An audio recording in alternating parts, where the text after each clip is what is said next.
It's April, and some things are winding up like baseball, and some things are winding down like hockey. Thankfully, Pennzoil Synthetics provides your vehicle with complete protection for top engine performance no matter what season it is, so you don't have to worry about ups and downs. Pennzoil. Make the switch. This is the Best of Golic and Wingo podcast. No muscle milk early for you right now? We are already It's down there, to muscle milk. That thing is there and gone in a hurry. Yeah, he already chugged that. Listen, it gets you your protein in a really quick manner. Mm-hmm. The taste is okay. It's an acquired taste. Well, it doesn't last long. It's about 2 seconds is pretty much It's chugged. a wild card every day, though. You got vanilla, you got banana cream. I just basically search around for the days I get chocolate. It's all about the chocolate taste. Muscle milk. We love it. Adnan Virk in for Trey today. Golic and Wingo on ESPN Radio and ESPN News. So, LeBron James, fellas, is in a rare position. He is used to nothing but winning moments in the postseason. Winning moments brought to you by La Quinta Inns and Suites. Book at LQ.com and win at business. As we mentioned, he gave his best performance to triple-double. The rest of his team did not follow suit, and they go down. And Tim Legler says LeBron's being asked to do way too much. He might have more responsibility on him than any athlete in any team sport that's playing right now, because everything is dependent upon how much offense LeBron James can create, and he's going to find out quickly how hard it is without having that second superstar scorer playing off the ball in Kyrie Irving, which allowed him to take some quarters off offensively. But that's not the case, and if his role players are going to shoot the basketball like this, they have no shot in this series. They might get swept if this keeps up. That's unbelievable. They say they might get swept. It is unbelievable, but it's true. I mean, you can't keep shooting at the percentages they shoot at, and Legs is right. I mean, when you had Kyrie, best handle in the game and scoring the way he scored, as your teammate, where you can actually take a breath. And even last year, he couldn't take much of a breath. He'd sit for a couple of minutes. All of a sudden, he'd have to get back out on the floor. Played 44 minutes last night. And I don't know if you'll find that one consistent. I think that's it. And everybody expects it to be Kevin Love. To be who's that consistent second banana to him that's going to be able to be there night in and night out, game in and game out. And they don't have that right now. You kind of hope. And he's dishing to all of them. He's giving them all a chance, and yesterday nobody else stepped up. And Legs is right. If nobody else steps up, there's no way he'll be able to carry this team through this whole this series. The stat that showed it off, Second Spectrum did this. They said over the last 4 postseasons, no one's created more shots for his teammates than LeBron James. 19 shots that he set his teammates up for last night off LeBron James passes. His teammates went 5 of 19 on those shots that they were set up. That is not a sustainable rate. To your point, he's not going to have one guy that can carry the load, especially as a ball handler and as a creator of offense. So he's got to have guys that are willing to carry it around him. We saw it. He had to play 82 games in his career for the first time this season.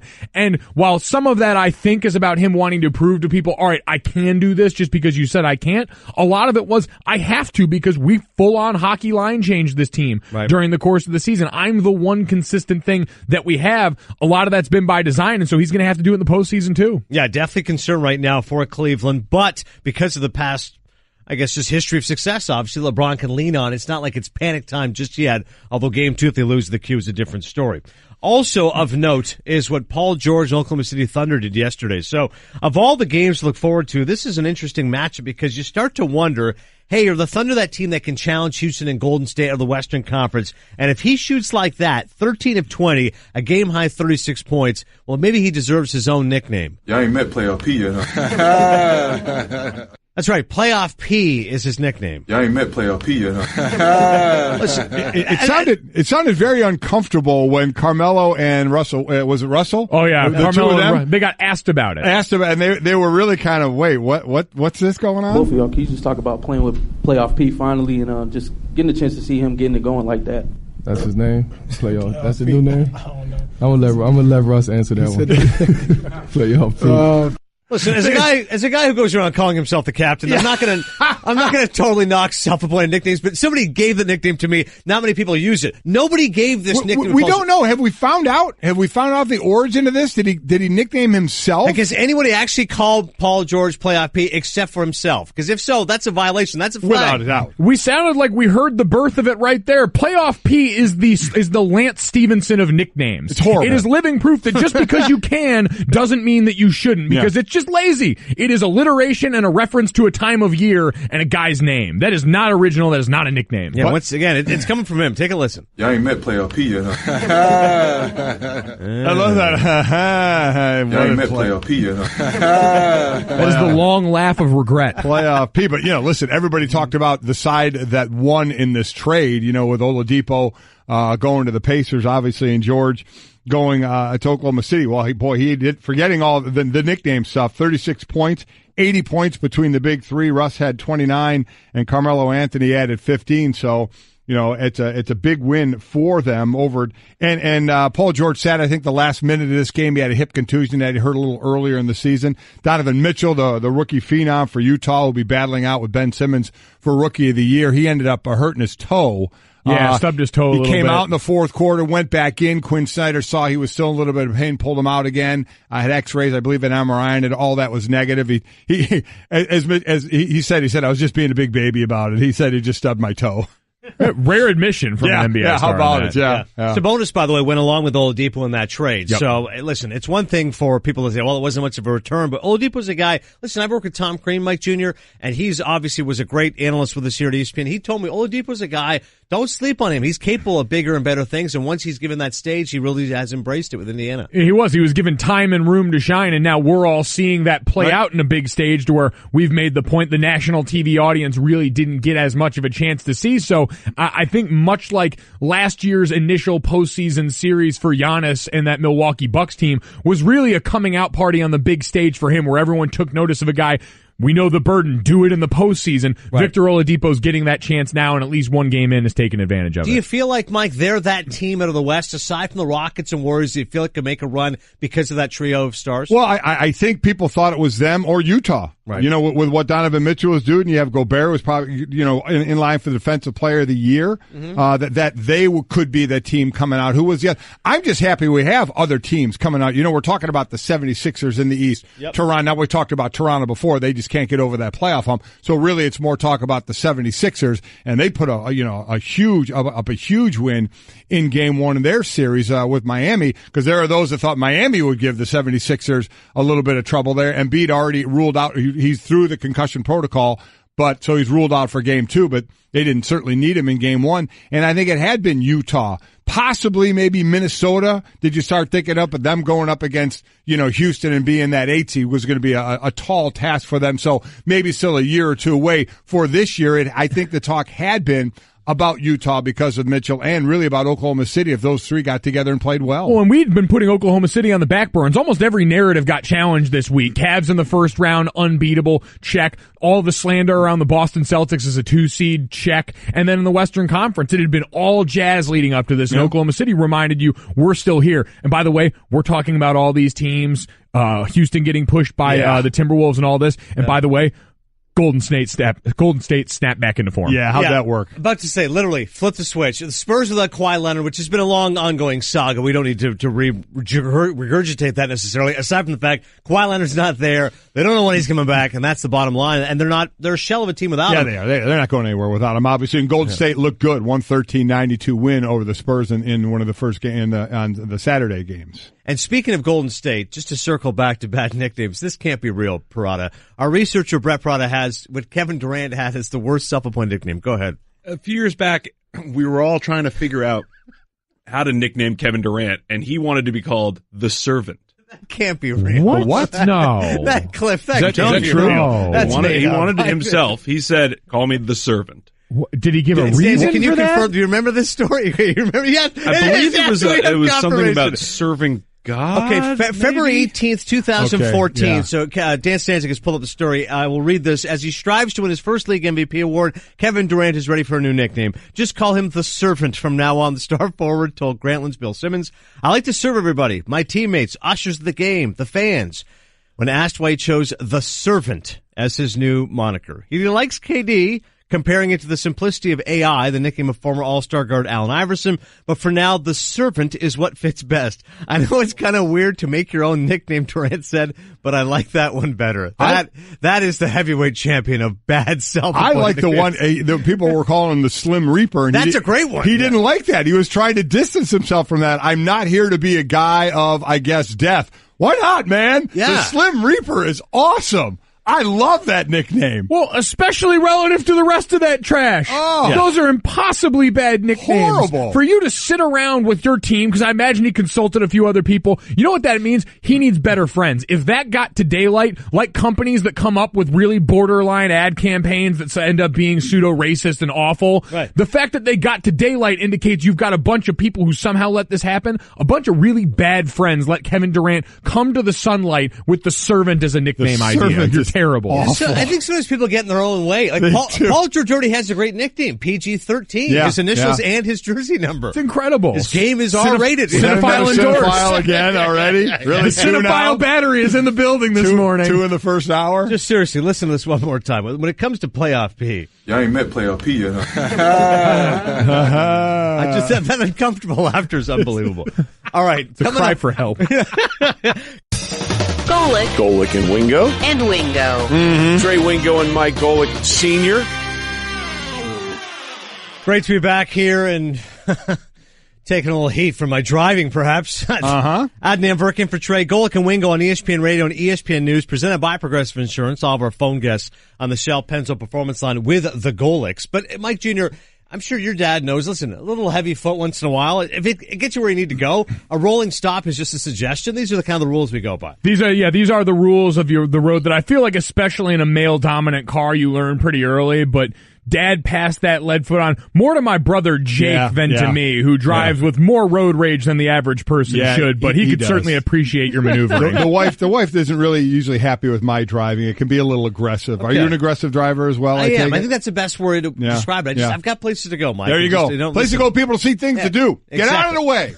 Okay? Before we delve back into the basketball conversation, 8 games over the weekend, I do want to also mention, shout out to Rob Hannawalt and the West Hartford Youth Baseball League. Last year, well documented, the story I told with Mike on this program about my exploits as a bench coach. Yes. So 1-8 as a bench coach, and now I've been promoted to a manager of the instructional league. Are you really? I've got a lot of anxiety right now. We've got our first game this Saturday, and I'm going to miss the game because I'm actually calling the Alabama spring football game with Herb Street and Galloway. So can you imagine? So you're the manager of this team.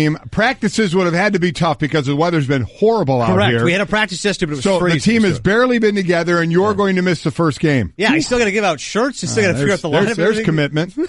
Great job out of you. Yeah, you got to question a lot of that going into the season. Attitude reflects leadership. Yeah. So we'll I'll let you know how that goes throughout the season here. Well but done. We'll definitely Remember looking forward to that. Good job. I hope you have a competent assistant manager. Say, I'm relying on an excellent support staff around me to get through it. Speaking of an excellent support staff, Indiana Pacers last night jumping out to a 33-14 first quarter lead over the Cavs. They held on for the win in game 1, protecting the lead. Brought to you by ADT. Considering home security, consider this. For 140 years, ADT has helped stop more crime than any other home security company. Visit ADT.com to learn more. Honestly, the Pacers, talk about setting the tone early and often. Mike Jr., they certainly did that. Here's Victor Oladipo, in fact. Long 3, Oladipo. Good! Victor Oladipo, a straightaway 3, and that might be the dagger. With 2 minutes to play, it puts Indiana up by 17. Oladipo had 32 points. He was a stud for them. Adam Amin, by the way, with the call on ESPN Radio. Had every answer along the way, and I think that was the biggest thing if you're the Pacers you take away from this, is every time the Cavaliers tried to rally, and there were a couple of very strong surges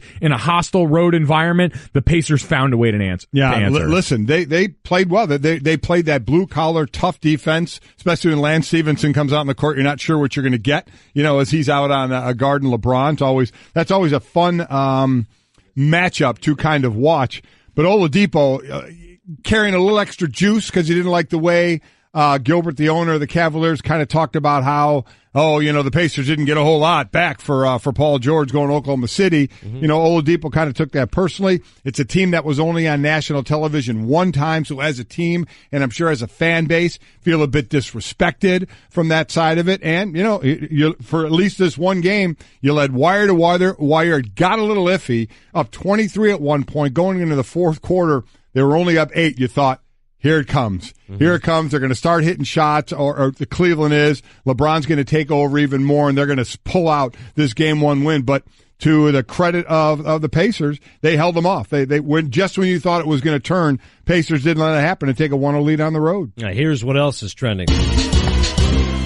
The Rockets beat the Timberwolves 104-101 as James Harden scored 44 points, the second most in a playoff opener in Rockets history. Akeem Olajuwon scored 45 in 1995 at the Jazz. According to Second Spectrum, Harden shot 6 for 6, 5 of 5 from 3 without turning the ball over in isolation in Game 1. Minnesota came to play here, fellas, and Houston, for all the talk about being the number 1 seed, didn't shoot particularly well. Harden, though, was sensational. Oh, he was fantastic. 7, as you mentioned, 7 to 12 from three-point land. As a team, they shot 27%, so you can tell the rest of them did absolutely nothing. He ends up with 44 for the game, Capella 24, and Chris Paul just 14. Everybody else is in single digits in this one. For a Minnesota team, we had Tom Thibodeau on at the end of last week. They went 0-4 against Houston. He knew what he was going to see. He was going to see a ton of three-pointers. But Houston didn't make a lot of three-pointers, so there was the opportunity, only making 10 of 37 three-pointers. There was the opportunity for Minnesota in this game. He kind of said, or Thibodeau said, Karl Anthony Towns needs to get more involved, the big 7-footer, more active in this game. I don't think they went down into him enough in this game either. I would think that may be one of the things that changes in Game 2. And this is a team I heard during the broadcast that said can see themselves attempting 53s in a game. This is what they do. This is who they are. And so just because they didn't have success doesn't mean they're going to go away from it. On the contrary, Mike D'Antoni said after the game, this kind of shows, all right, the fact that we could get a win when we were off in our best attribute in that night is a rallying point for this team, and it's the kind of stuff that you're going to need if you want to push past the points where they've all been comfortable and where they've had breaking points individually and as a team in the postseason. Yeah, certainly. I mean, listen, for Houston, they're a loaded team, but it wouldn't be stunning if Minnesota pulls up an upset. Adrian Wojnarowski was with last week, and so Minnesota, they're a fighting tooth and nail just to get into the playoffs, but they do have the talent there. Jimmy Butler, Andrew Wiggins, and Karl Anthony Towns has to play better, obviously called out by his coach, Tom Thibodeau, as well. And as the world turns here, the Knicks adding Mike Woodson and David Blatt to their coaching search. Knicks are finalizing plans to be the 4 top candidates for their head coaching job. David Fizdale, Mark Jackson, Jerry Stackhouse, and former Cavs coach David Blatt. League sources telling ESPN's Adrian Wojnarowski, New York also has permission to talk to former head coach Mike Woodson. And I got to tell you, Mike, looking at this list of people, I feel one word, that is uninspired. There's not one name that I say, if I'm a Knicks fan, this is going to turn the franchise around. I think of them, though, I would think Mark Jackson may be that guy. New York guy. If you go, a New York guy, you go back and say, well, wait a minute, what was Golden State when Steve Kerr took over? It's a pretty good team. Well, Mark Jackson was coaching that team. So because that's the thought. Who's going to build? Is it going to be Blatt because of the European players on the team? And he's had so much success coaching overseas. He's going to come over from Turkey, for his interview, I believe, next week. Or maybe this week, I'm sorry, for the Knicks, but that's a long list of potential head coaches for a team that's kind of going to be looking for a new identity. And unfortunately, the Knicks don't get to choose the perfect candidate right now. They're all going to have flaws. When you look at Mark Jackson, yeah, he left them in a decent situation, but there's a reason that team got markedly better without a ton of roster changes when Steve Kerr took over. With David Blatt, you had a guy that had his team in first place, but had a little bit of trouble playing nice with others, coming over with a lot of clout overseas that he expected to translate right away in the NBA. So everyone's going to have flaws, but that's what you've got to expect because you're still the Knicks. How interesting would it be to go, Adnan, with somebody new like a Jerry Stackhouse who did well in the G League, got a chance coaching there, and to be a first-time head coach in the NBA? That would really be saying, okay, we're really starting over here, young, new, first-time NBA head coach with a team built around the 7'3" Porzingis who's coming off of an injury, and to see what we can build. That would be an interesting move if they end up going that way. We've obviously seen that push in baseball, guys like Alex Cora, Aaron Boone getting their first-time shots at managing and having success. But in basketball, I just don't know the success rate. They tried that with Derek Fisher, particularly in New York, and obviously that blew up for them. More on David Blatt, by the way. They're going to meet with him the following week. So Fizdale, Jackson, Stackhouse this week, Blatt the following week. And the connection for Blatt, by the way, he played college hoops with Steve Mills, who's the team president at Princeton. So Blatt's an interesting one, Mike Jr., because I don't think his Q rating is high. I picture David Blatt's face, and I picture people being angry. But I see both sides. I see the side of Fizdale Players love him, and Right. Blatt doesn't seem like he's too well liked by the players in a league where the top players can pretty much run things. Well, that's just it. You always have to balance the ability to connect with your star player and to make sure that your message resonates with those guys, and that always seemed to be the disconnect with Blatt. He was a guy that expected respect because of what he had accomplished elsewhere in a league where guys are always going to prioritize, and we see it with players. There's a lot of this talk about the European players that come over. There's just always that air of, we want to see you do it here before we're going to respect you in the way you think you deserve. Yeah, that is well said. Well, that was brought up, we interviewed him, with Greeny and I when he first got to Cleveland. It's a little bit after he got into Cleveland, and kind of brought that up, that same thing up there about, to prove yourself in the NBA. And he almost got offended by that. I've been coaching a long time overseas, and we were trying to say, okay, but this is a little different. Yeah. It's the NBA. He really kind of took exception to that. Well, I was going to say, if he gets a job in New York, there's already going to be catcall situation because you said the players particularly, I think, will be frustrated. All right, Adnan Virk in for Trey. We're Golic and Wingo on ESPN Radio and ESPN News. Golic Jr. with us as well, as we're presented by Progressive Insurance and all of our phone guests on the Shell Pennzoil Performance Line. Let's talk some more football because Jr. is here with us, and Dez Bryant was released by the Dallas Cowboys on Friday. Some context courtesy of our researcher, Brett Parada. From 2012 to 2014, Dez averaged over 1,300 receiving yards per year, 41 touchdown catches, 273 catches overall. So had at least 1,200 yards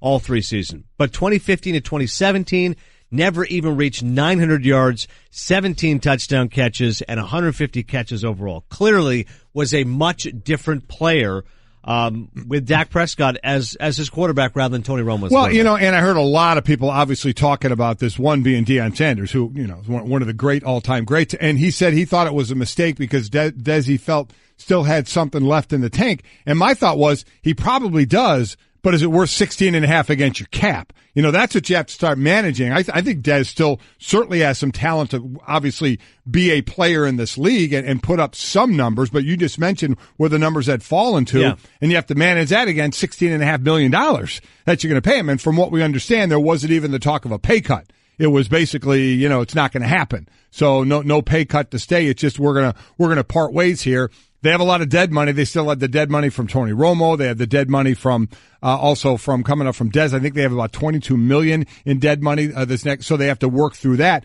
But that's the thing about Dez. I do agree he may have something left, but when you start putting the business side of it to the production on the field to the money he's making, you can see why they went this way. And it gets another layer added into it when all of a sudden we hear the rumblings from Dez that he believes that the, quote, Garrett guys, a lot of the team leadership, had something to do with his ousting. Dak Prescott, so much so that Dak got asked about it, asked if he had any role in this, and had to sort of push back against that idea, which to me seems a bit ridiculous because to me this seems to be about fit. You can argue that Dez might have productive years left in it, but that production hadn't been translating so far with Dak Prescott, who is going to be there, who at this point is going to be your future. And so why wouldn't you start putting weapons around him? This is an offense that needs to get faster and more athletic at the skill positions, and at the price that you're going to pay for Dez, it makes sense that might be a spot you start to look at. The Cowboys made a run at signing Sammy Watkins. The opening of free agency would have ended Bryant's tenure with the team in mid-March. They signed Allen Hurns, Deontay Thompson. They visited with and worked out almost all the top receivers in the draft, including Calvin Ridley, DJ Moore, Cortland Sutton, and James Washington. So this is fascinating here to see Mike Jr. because this was a Dallas team that just a couple years ago, the offense was amazing. Why? That great offensive line everyone spoke about. Prescott was amazing, Ezekiel Elliott, and Dez Bryant. Now, all of a sudden, very quickly, it feels like this is an offense in flux. Well, and a lot of that had to do with injury. You saw when you had any cracks in that impenetrable ground game, everyone began to suffer. So whether it was Tyron Smith and Zach Martin, who were in and out of the lineup a couple of times last year due to injury, whether it was Zeke Elliott and that constant drama surrounding when the suspension was finally going to hit and take hold, you just saw a lack of consistency there that exposed everything else. And I said that was the best thing to come out of last season for them, is you saw, all right, we have glaring holes athletically on the outside for our skill positions in this offense. That's not doing our quarterback any favors in this league right now, and so you have to address these going forward. So, and you look at that, and I've also heard people out there, so, well, wait a minute, if this offense is considered slow, why don't you get rid of Jason Witten as well? And again, could be, and I get it, they're going to have to at some point get younger and more athletic at the tight end position. There's no doubt about it. Witt in the last 2 years, 63 this year, 69, 77 the last 3 years of receptions. Never over 10 yards a carry and 5 touchdowns, 3 and 3. So they're going to need more production, but you got to pick your spots first. This was a $16.5 million cap hit with Dez. It's 3.4 for Witten. So again, the business side of it comes in and said, okay, we do believe at some point they're going to have to address this tight end position, but 16.5 takes more precedent in dealing with that cap hit if you need to get rid of something over 3.4 million. And where does Dez land? Best fit according to ESPN.com. Bills, Packers, Ravens, and Saints. Bills very interesting because, of course, they need more offensive help, so Dez would be a guy that'll get plenty of touches there. Packers with Aaron Rodgers. Jordy Nelson gone now, you know. Right? Yeah. Ravens and Saints. So clearly all teams that are right now receiver deficient. We'll see how much. Listen, and how much does Dez have left in the tank? Is he a viable number one? Is he a number two? Is he a complimentary piece? Does he want to be that piece now? There's lots of questions. Well, we know as far as what he wants, he came out and said first and foremost, he wanted to stay within the division. He would love to try and reach out to one of those other 3 teams and make sure that he would be able to go back and rub it in because he's a guy that came out and tweeted it, said, this is personal. I'm going to take this personally. Yeah, Dak Prescott saying Dez Bryant a hard guy to replace. We'll see just how difficult it will be for the Cowboys. Once again, Golic and Wingo on ESPN Radio and ESPN News. And some other NFL news to pass along. Rob Gronkowski will not attend the start of the Patriots off-season program. So just like his quarterback, Tom Brady, he's not going to be there. He's still considering whether to play the upcoming 2018 season. He's had good communication with the Patriots.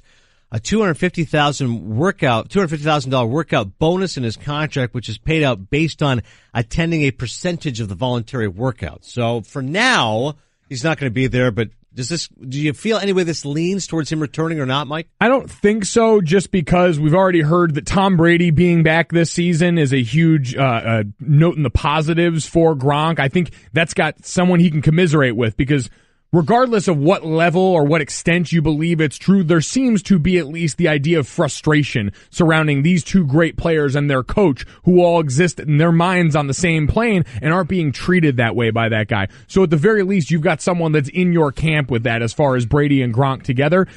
This is a time of year where veterans take time off anyway. So this especially, we talk about it so much with the guys that are using this as leverage in contract negotiation. But for a lot of veterans who don't have as much at stake, they're there in some cases the bare minimum to make sure they get that bonus. And a lot of them are using this time to be with their families, to pursue their other interests, to continue to treat this like an off season because at this point they know what their bodies need to be ready and they don't need to be there every day the way a rookie or some guy like I used to be trying to just scratch and claw to make the team needs to be. Yeah, it's exactly right. Guys are in and out of that. They need a minimum times a week to get the pay there, and then the bonus, obviously the percentages, if they care about that at all. So many guys work out at different places. Now we hear, obviously, a lot of the guys that went to the U, a lot of them spend their off season all back there and work out together. You know, when I hear a player, and we heard Gronk, it talked about right after the Super Bowl about retiring, I discount anything I hear right after a season. I absolutely discount it. Guys are exhausted. They're not in the mood to talk I about wait the for a future. couple of months. If there's one, and then I normally continue to discount it like I did with Ben Roethlisberger, Le'Veon Bell. You know, at the end of the day, that's $20 million, I think, for Ben and $14 million for Le'Veon. And I just think it's kind of talk. I don't really think they were serious. We knew Brady was coming back. Brady wants to play till he's 60, so he's going to come back and play. Gronk was the one guy, as the offseason went on, I thought to myself, all you hear is how well he takes care of his money. And Gronk is a guy, man, that just will go on and do his own thing. At some point, he just seems like, I'm good without football. But that being said, I don't think he's retiring at all. I never thought he was going to. It did enter my mind that, okay, he may be a guy that could say, I'll go do WWE or I'll go find something else to do. Movies and stuff. And enjoy life, you know, and do that. But I think he's going to play. But I could see him thinking about it for the hits he takes, the injuries he's had, the new rules that are out there and where he is going to continue to get hit, and that's going to be in the knees. So of him thinking, you know what, do I need this? And if he has really taken care of a lot of his money, can he walk away? But I think it's about $8 million this year he's supposed to get. I absolutely think he's going to be back. To your point, Mike, he and Brady together can commiserate on what we now see. You hear what Danny Amendola said, who's with the Dolphins, saying, I think Belichick's a great coach. Sometimes he can be a blankety blank. You know, the whole Malcolm Butler thing, we still don't understand. He can be a tough coach to play for. And I think it catches up with some guys. But the bottom line is you have in the back of your head, I'm putting rings on my finger, though. Right. And I think it helps Gronkowski's position as well. The Patriots now, they look rather deficient at wide receiver and with all their passing threats. I mean, Julian Edelman coming back isn't exactly inspiring for Gronk. He's like, listen, I'll come back and I'm going to be the guy, and hopefully he can stay healthy. One other story to pass along here. The NCAA Playing Rules Oversight Panel approved altering football's kickoff rules to allow the receiving team to fair catch the kick inside the 25-yard line, have it result in a touchback. So they made their proposal to continue efforts to increase the number of touchbacks during kickoffs, since fewer injuries occur during kickoffs that result in touchbacks than on kickoffs that are returned. All other aspects of the kickoff play will remain the same. The new rule, the latest in a series of changes the committee has made in recent years, hoping to make play safe. Listen, and going into the NFL, Steve Tasker, who was a guy who got drafted with the Houston Oilers my year and was one of the great special teamers of all time, there are going to be 10 special teams coaches and some players that Tasker is going to join that are going to talk about this. We see what happened now in college with fair catch inside the 25. What's going to happen in the NFL? Mike, I don't see any way around this. I don't know when it's going to happen. The kickoff's going to go away. Yeah. And I saw some people with tweets out there about show the stats of, are there more injuries on kickoffs? And I believe there are. And I think it's been documented out there, and I'm sure we'll try and find that as well. That's the reason they're doing all this. You don't just say, hey, let's think about doing this. You do it because you see a pattern a lot. That's why a lot of times you don't see from the NFL side a lot being done about Thursday night football when players are complaining about it. The NFL saying, well, there's not more injuries. You know, there's nothing that shows there's more injuries on Thursdays than on Sundays. But in kickoffs, I think you definitely see that special team play. The new league coming out in 2019, the Alliance of American Football, they're not having any kickoffs at all. And we know some youth leagues that are starting to drop kickoffs as well. I see the kickoff going by the way of the dinosaur at some point. I just don't know when that's going to happen. It is, and so in the NFL, that means a loss of jobs for a lot of guys that would make the teams off that to be backup linebackers and backup defensive backs and the like. And in college, in both levels, it means the loss of a valuable weapon, especially in college where you can have one player that is so much better than everyone else on the field with him. Special teams is often a place where that guy can make the electrifying play that's the difference in a game. And so even with this new rule, you'll see teams that think they have an advantage letting their guy field it there and still try and take it out and advance the ball because you know it's an area you can get a win. Yeah, Steve Tasker, for his part, echoing Mike's sentiments, if they can find something they like that will help because it's a violent play in the game. It's become part of our vernacular. Let's kick things off, but I think its days are numbered. I think they're going to come up with an alternative to the kickoff. Great stuff as always from Mike Golic Jr., first and last, 4 to 6 a.m. Eastern. The captain. Yes, absolutely. Go, come for more Lance Stevenson hoof talk. Golic. I tell you what, a great sports night last night, no doubt about it. And Wingo. What a day, what a show, what a time. 1, 2, 3, 4. Hey everyone, Mike Golic here. Support for the Golic Wingo podcast comes from our friends at Rocket Mortgage by Quicken Loans. Chances are you're confident when it comes to your work, your hobbies, your life. Rocket Mortgage gives you that same level of confidence when it comes to buying a home or refinancing your existing home loan. Rocket Mortgage is simple, allowing you to fully understand all the details and be confident you're getting the right mortgage for you. To get started, go to rocketmortgage.com/Mikes. Equal housing lender, licensed in all 50 states, NMLS, consumeraccess.org number 3030. Everyone in the neighborhood knew about Bobby. Bobby, the basketball boy, they called him. Bobby wanted to go pro someday, so he was always out in the driveway shooting hoops. But one day, his mom came out and told him, "Hey, your wife wants you to take out the trash?" His mom was visiting, and Bobby was a grown man. He had kind of missed his window. Plus, no one had ever seen him actually make a basket. But on the other hand, Bobby had heard how Geico could save him money on car insurance, so he switched and saved. So it was all good. Joining us right now on the Shell Pennzoil Performance Line, Dave, the Cavs never had a chance in this game. I mean, they never held the lead. It was stunning to see them stomped like this from start to finish. How would you assess what happened? Yeah, wire-to-wire victory by the Pacers. I had to give Indiana a ton of credit for their pressure defense. Ty Lue used the term, they invaded our space. And you saw that. The Cavs, if you want to start your offense, say, at the foul line extended, they were starting at the three-point line. If they wanted to start at the three-point line, they're starting out near half court because of the Pacers defenders coming at the Cavs offense in waves and with a ton of energy and purpose. And Cleveland looked shell-shocked. And, beyond, say, LeBron, Kevin Love, J.R. Smith and Larry Nance. I don't think any Cavs member even looked like they belonged on the court. So they have a lot of work to do going into the game, too. So on that note, you heard LeBron after the game, we all did, basically pretty nonchalant about it, saying, guys, I'm down 1-0 in the first round. I've been down 3-1 in the finals. So, this really isn't a whole lot. I'm not worried. How worried should Cavs fans be at what they're seeing right now? I mean, they should be worried if they think that the rest of the series is going to look like game one.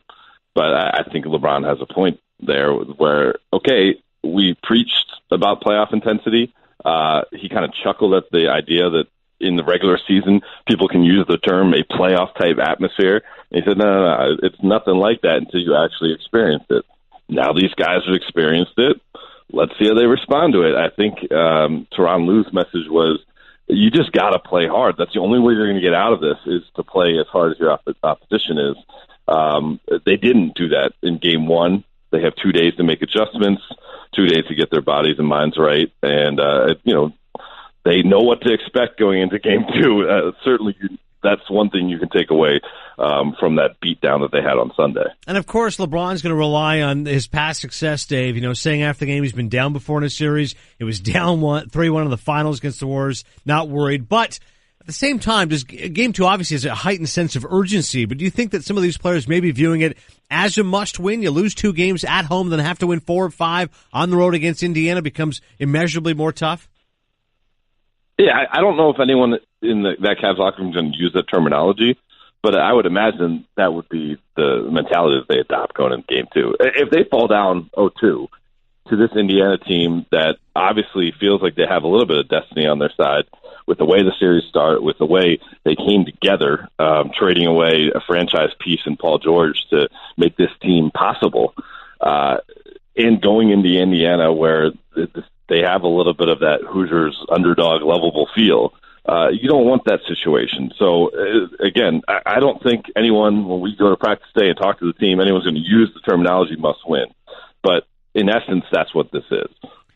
Along those lines, Dave, you have been with this team obviously more than anybody. So, and this is complete speculation and opinion on your part, but how this is going right now, and I guess looking into the future a little bit for LeBron James, do you think there's already, no matter how far they go, a decision in his mind whether he's staying or going, or do you think it has to be played out? I don't think so. Just because everyone that I've spoken to involved with LeBron all year long have been consistent in saying that he won't know and he doesn't know, and he won't make that decision until everything's over. But you have to wonder. I wasn't overly blown away by LeBron's body language yesterday. Not suggesting by any means that he was not trying to win or not engaged in the game, but you just wonder if somewhere in the back of his mind he doesn't believe that this current Cavs team can win it all. And if you don't believe that the essence of that team is championship metal, perhaps, somewhere you just make the equation, I'm not going to go quite as hard for that closeout, or I'm not going to dive on the floor for that loose ball, because it goes back to the old Ricky Waters line with the Philadelphia Eagles for who for what. I don't know. I'm not saying that's the case, but you start to wonder if he is somehow already thinking about going somewhere else, how that could affect this Cavs playoff run. Very strong Ricky Waters reference there by Dave McMenamin. Big Eagles fan at the Super Bowl, so I see it all comes together now. Right now we just got Golic and Wingo, ESPN Radio and ESPN News. Victor Oladipo, Dave, best player on the court last night, which is saying something when you're on the same court as LeBron James. How good is this guy for people who have not paid attention on a national audience, just how talented he is? I mean, the guy not only is a dynamic scorer, he can score, on all three levels, as they say, off the bounce, mid-range, three-point range as well. But he led the league in steals, and he did it again in game one. He had 4 steals. So he affects the game on both ends, and that's what true impact players do. And when the Cavs made their runs, especially the 2 back-to-back long jumpers he had in the fourth quarter, the 3 to put it to 12, and then the long jumper right after to put it to 14. That's what great players do. Well, they sense the moment where their team needs them, and they perform. So I can't be more impressed by him and just his demeanor in the post-game press conference where he said, are you guys surprised by this? I mean, that was only the second nationally televised game for the Pacers all season long, and the only other time they were on national television was when Paul George came back to Indiana. So that was, that got the attention because of Paul George, not because of what the Pacers are doing. And he said, what, are you surprised? This is what we've been doing all year. And so certainly, if I'm a player, that's the type of leader I'd like to get behind. Oh, believe me, Dave, it's all over Twitter. All the tweets like, you guys showed no respect for the Pacers like this all year, giving us no shot. It's everywhere right now. So they're all feeling their oats right now, which is fine. Good for them. As far as the Cavs here going forward, we all know what LeBron means to this team. The next person in line that you need for consistency is going to be Kevin Love. And then after that, it's been kind of a crapshoot on who you're going to rely on. In your mind, who is that third guy? Who is that third person that needs to be the most consistent for them? Well, I think they'd like to have that person to be, a Rodney Hood, because they think he can score in bunches. But Rodney Hood was one of the players that looked consumed by the moment in Game 1. Kevin Love, first of all, they need to get him more than 8 shots. That's not on Kevin.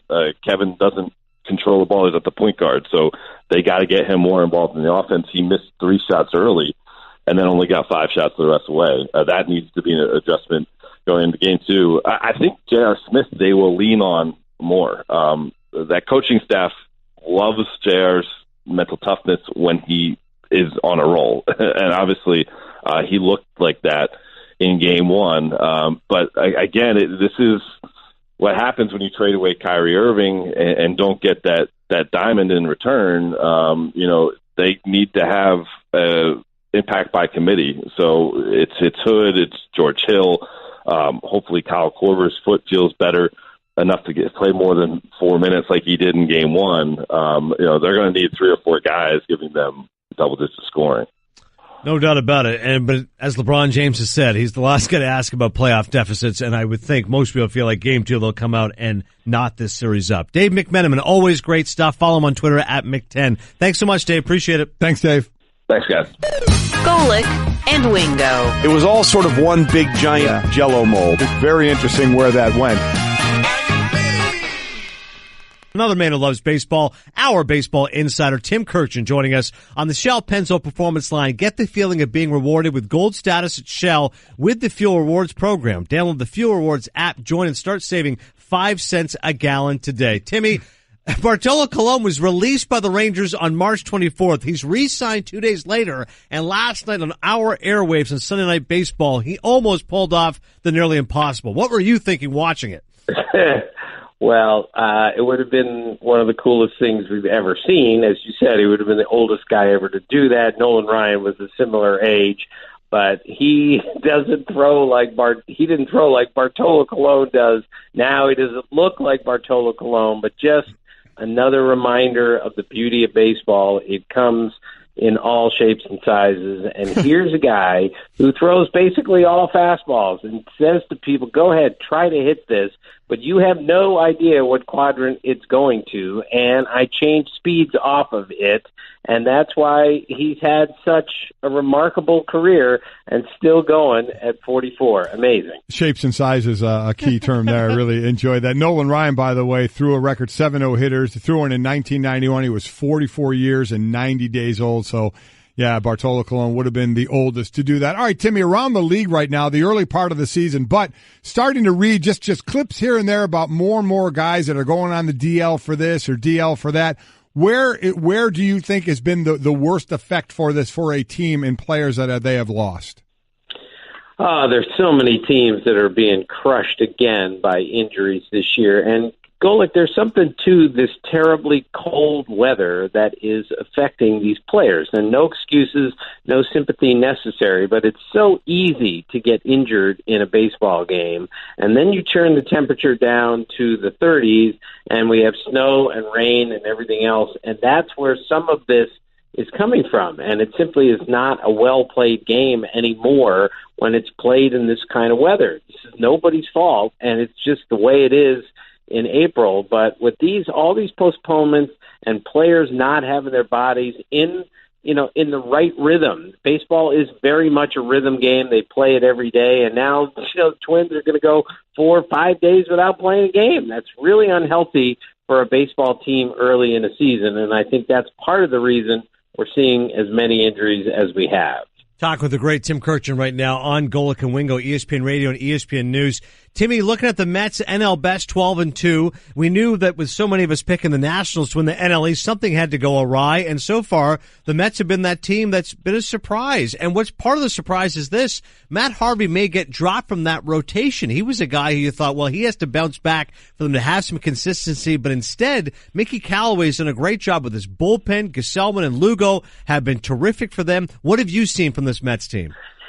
Well, their starting rotation has been great, and when you start with DeGrom and Syndergaard in whatever order, and those guys are healthy, you're going to have a chance. That's how dominant those guys have been. And Mickey Callaway, being a former pitcher and a former pitching coach, he knows all about this, and I think he's sent the right message to his pitchers this year. And maybe just as important, their lineup is pretty good right now, with Michael Conforto back way earlier than expected. Healthy Cespedes, added Todd Frazier. That's a pretty good lineup to go with a rotation, especially that can be absolutely dominant. And you're right, the bullpen's been great so far also. I don't think anybody saw this coming with the Mets, but I think we all understood if that great young starting rotation is healthy for the season, they're going to be a contender, and they've been more than that so far. Yeah, all Met fans are just waiting for the shoe to drop. They're waiting for the one injury after Very another. Fatalistic group oh of my fans. gosh, so much so. All right, Timmy, we sit here and we see the Pirates leading the Central at 11-4, the Diamondbacks leading the West at 11-4. So even with the division taken into consideration as well, which of these teams in your mind has the best chance to actually continue, maybe not at this pace, but as far as where they are in the division right near the top? Well, I like where the Diamondbacks are, that's for sure, because they made the playoffs last year, and maybe they're even better this year. I think they're going to miss J.D. Martinez, which he was so good after they acquired him, and in September he was ridiculously good. But I could see the Diamondbacks keeping this up for a little while. Their pitching is awfully good right now, and they can score some runs also. And Pittsburgh, look, the Pirates aren't going to the playoffs. I'm pretty sure about that. But I saw them this spring. Their lineup is pretty good, and this isn't a team that just got rid of everyone and they're going to win 60 games this year. They're going to be 500 team, I think, and that's pretty darn good when you're in the process of moving some people around. Further proof, Tim, we should never take too much stock in spring training statistics. Shohei Ohtani has been the story of this baseball season so far, not only hitting those home runs, but pitching so well. Unfortunately, the start yesterday was postponed, but honestly, I think as a baseball lover like yourself, it's just so great to see this story, because what you always want is new stories and new players to love. And the way the Japanese just embrace baseball, we already knew the media coverage would be off the charts. Now the fact he's already matching those expectations, I mean, how great is this to see Ohtani delivering for the Angels so far? Let me tell you how good he is at this. He is better at this than anything I have done in my life. He is better at this than anything you will do in your life. A great reference to Searching for Bobby Fischer from Tim Kurkjian. Right. That was just for Adnan. The point is, this guy is doing something that really hasn't been done since the times of Babe Ruth. And it would be enormous pressure if he were coming here at 23 just trying to be a pitcher or just trying to be a hitter, and he's doing both of them. It's absolutely amazing in a very small sample how good he's been so far. I saw him in spring training, and the raw tools were obvious. The power, the beautiful swing, the velocity on his fastball, the break on his split, all that stuff is going to play in the big leagues. I just didn't think it would be this good this quickly. He basically is slugging over 600 points higher as a hitter than the league is slugging against him as a pitcher. Those are ridiculous numbers. Yeah, some great storylines early on in the season in baseball this year. We hope they can continue throughout the season, and certainly a storyline we talk about every year is the meaning of Jackie Robinson to baseball, and Jackie Robinson Day yesterday in Major League Baseball. Talk about that for a moment, Timmy. Just still the reverence that is just held for this man. Yeah, well, I still hope after all these years we understand how important Jackie Robinson was to baseball and to this country. When baseball finally figured this out, the country went along with it for the most part. So Jackie Robinson wasn't just a baseball player. He was a civil rights activist, and he really changed the game in so many ways. And because of that, I think we forget sometimes how great a player he was, how amazing he was on the base paths, how tremendously athletic he was in every way. And I just remember talking to Frank Robinson about this years ago, and I said, Frank, what did you learn from Jackie Robinson? And Frank, of course, faced hatred and racism in the minor leagues, especially when he first came up. And he said Jackie taught him the same thing. The only way to beat them and the best way to beat them is to go beat them on the field. And he said that was the lesson that Jackie taught all of us. And I don't think he will ever be forgotten, certainly in baseball and in the history of this country. Yeah, nobody speaks with more reverence for the game than you, Tim, and I echo those sentiments. There's something about Jackie Robinson and Jackie Robinson Day that is so special. One more baseball question for you. Cubs and Yankees, both 7-7. Which start concerns you more? Neither one of them concerns me, frankly, because it's a long season, and I think both teams will be in the playoffs at the end. And the reason I'm not concerned about the Yankees is all the injuries they've had, and their bullpen has been terrible. And their bullpen is great, but this is baseball, and great bullpens pitch poorly once in a while, and that's been the case among other things with the Yankees. I think they'll turn this around and quickly, and so will the Cubs. Cubs have Anthony Rizzo on the DL. Looks like he's coming back hopefully tonight. And I don't think there's much to worry about there. And with either team, if they do have some issues moving forward, they have all the money and all the resources in the world to go fix it with a trade or something else or a minor league system. So both those teams, slow start, not too much to worry about. Tim Kurkjian is always a blast to hang with when we're talking baseball. But of course, Tim is a Renaissance man. He can discuss many topics. And Tim, we often love to just talk movies. I know you and your wife, Kathy, love 3 Billboards Outside Ebbing, Missouri, but I've never heard your review yet on The Shape of Water. I preface it by saying I love the film. Mike Golic despised the film. You have to weigh in, Timmy. What did you think of it? Did you see it? No, I haven't seen it.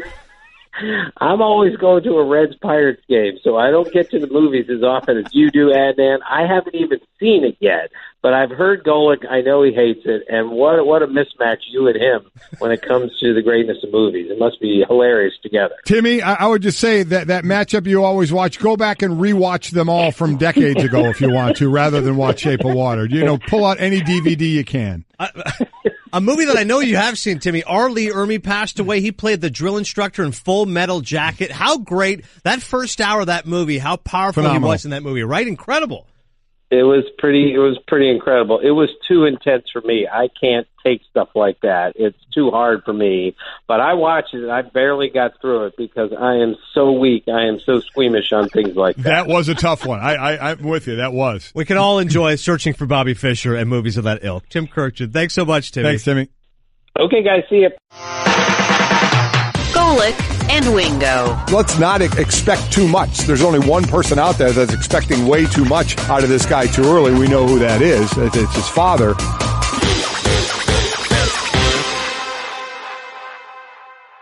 AARP can help you become your healthiest self. It's why we offer health tips for your body and your brain. So take on today and every day with AARP. Learn how at takeontoday.aarp. Some news that came down earlier during the show. James Harrison retired, 84.5 sacks.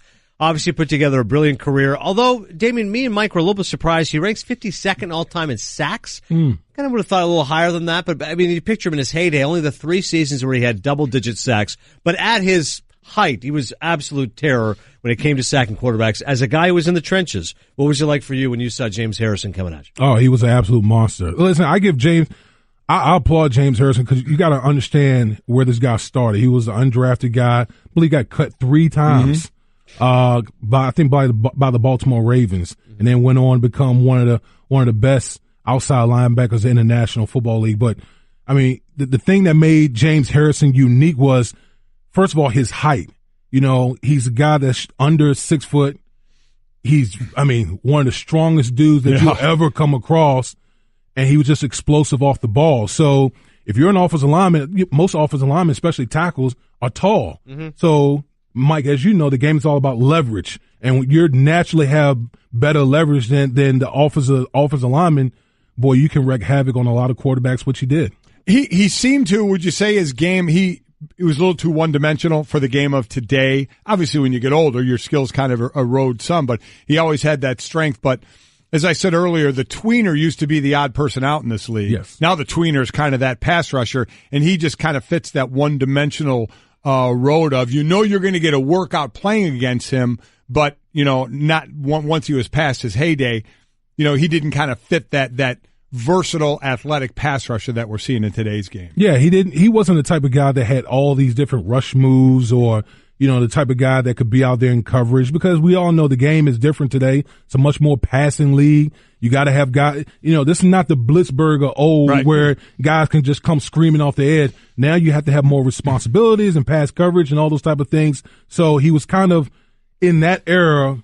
He was in a pass era playing in an era now where it's much more passing. So take people down on the inside. When you get ready to play someone like that, we always talk about game plans, where you do a game plan as a whole. You know what your offensive game plan is. I know what my defensive game plan is. Then you get into that individual study. Then you get in the room, whether it's by yourself or the other O-line guys, or for me, the D-line guys, and you start looking at individual players and say, okay, what's his stance like? What does he do for me? What's his stance? What's his feet? What's the angles? All that. Is he looking anywhere? How they play together, splits and all that for you.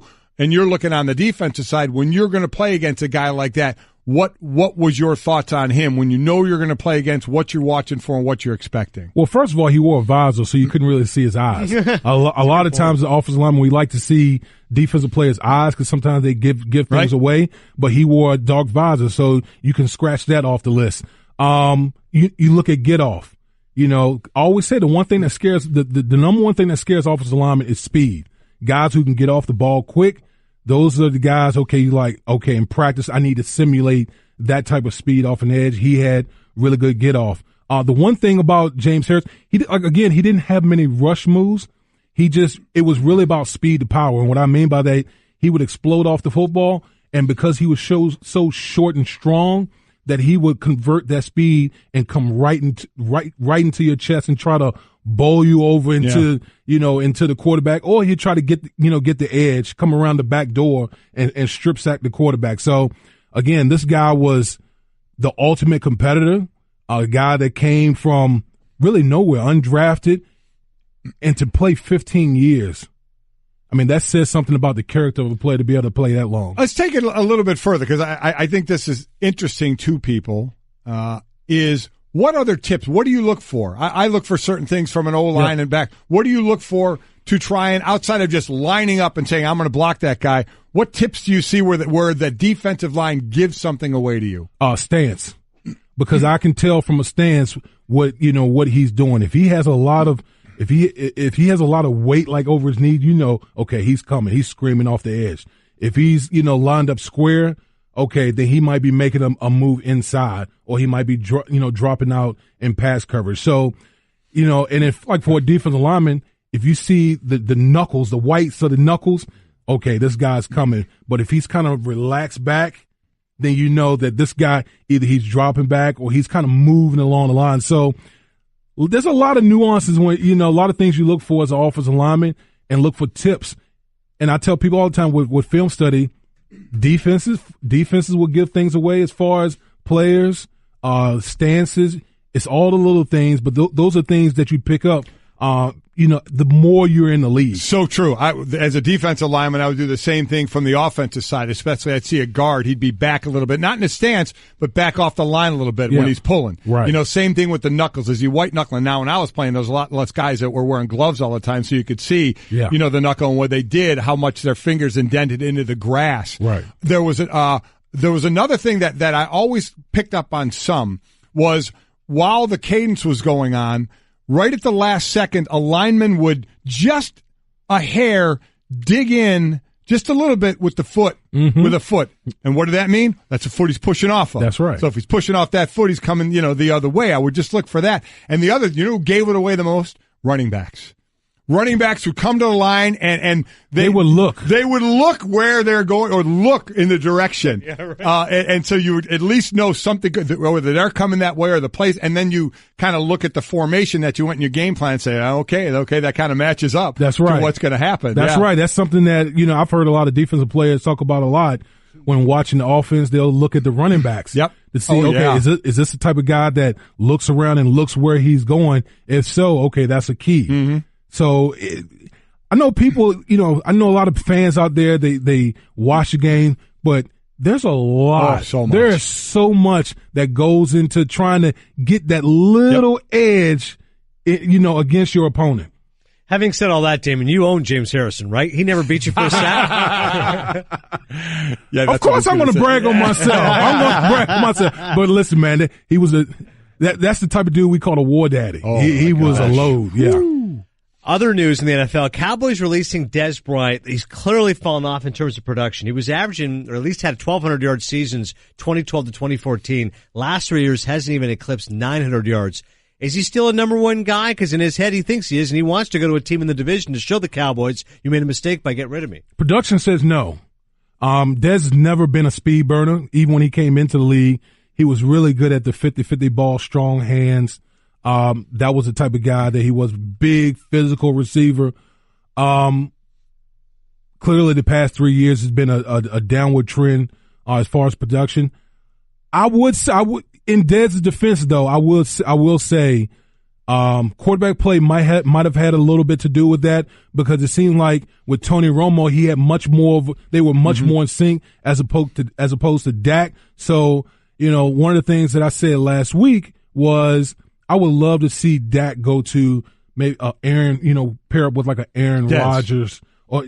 Dez. Yeah, excuse me. Dez pair up with an Aaron Rodgers or, maybe a Tom Brady, Tom Brady, a veteran quarterback that is the boy that plays at an elite level, that knows how to get in sync with his wide receivers. Then then we'll see. Okay, is this guy really truly a number one? Yeah, I think a lot of it just wasn't worth the $16.5 million cap hit. We all know how that goes. That money works. And then lastly, Gronk isn't going to show up to the offseason program, or that's reported. Doing a lot of working out the TB12 stuff as well. Mm-hmm. But him not showing up, does that give you any pause as what you think he'll do this year?